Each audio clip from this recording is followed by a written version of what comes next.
in the position she's held all evening. She dragged us to the very edge of the cordon as soon as we arrived at the field behind the school, determined that we wouldn't miss a second of the Oxbury Primary School bonfire and fireworks display. "Yes, for Laurel. You know, my daughter," Fran says impatiently, thrusting the chocolate towards me. She follows my gaze and frowns slightly, biting down on her lip before she opens her mouth to speak. "Where is she?" I turn, anxiously scanning the crowds behind us, the faces of parents, family members, and teachers that have all come out in their droves to watch the display. Laurel isn't there. She isn't in front of me, in the tiny pocket of space she carved out for herself, and she isn't behind me either. I turn back to Fran, trying to ignore the tiny flutter in my chest. "I thought she went with you," I say, the cup of mulled wine now cooling quickly in the chilly night air, a waft of cinnamon rising from the cup and making my stomach heave. "With me?" Fran's eyes are wide as she glances past me, searching for Laurel. "Yes, with you." I have to stop myself from snapping at her, worry nipping at my insides. "You said you were going to get us a drink and pop to the loo, and Laurel said, 'Hang on, Mummy, I'm coming with you.'" "She did? Are you sure?"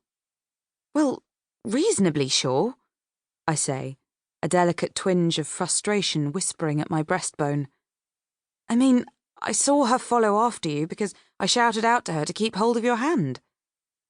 There are hundreds, if not thousands, of people here tonight. The display well known in the small patch of Surrey that we live in. It's a regular annual event arranged by the PTA, and it's well attended every year.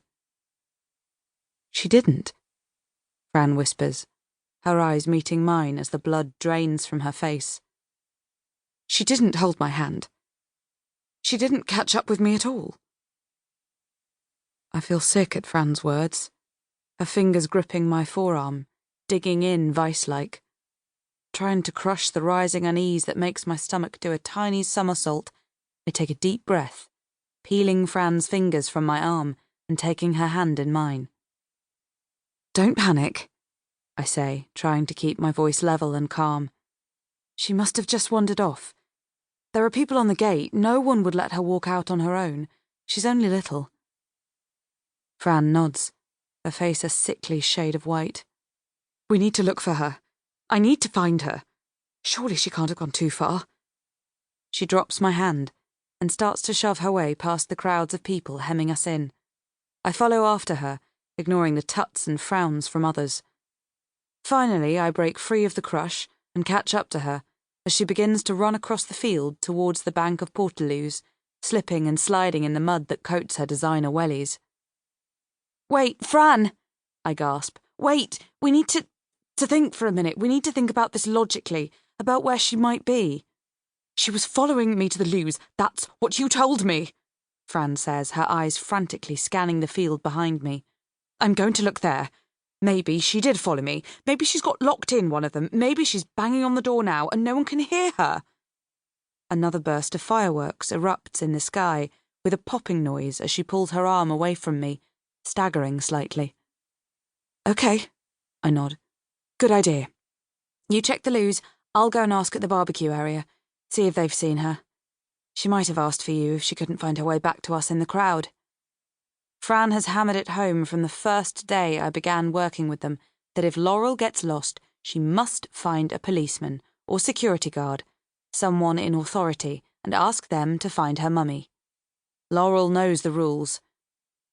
Fran gives a sharp nod, but I can see her mind is already on getting to the portaloos, and she turns and starts to run towards the row of green plastic cabins.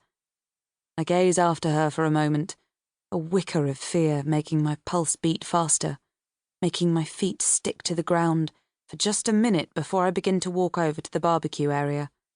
I hurry as fast as I can, but the field beneath my feet is a slurry of mud thanks to 3 days of constant rain, and straw laid to soak up the mud, which is now a thick, sludgy, slippery mess. Heat, a thudding bass from the DJ system in the bar area, a tent with a trestle table full of wine.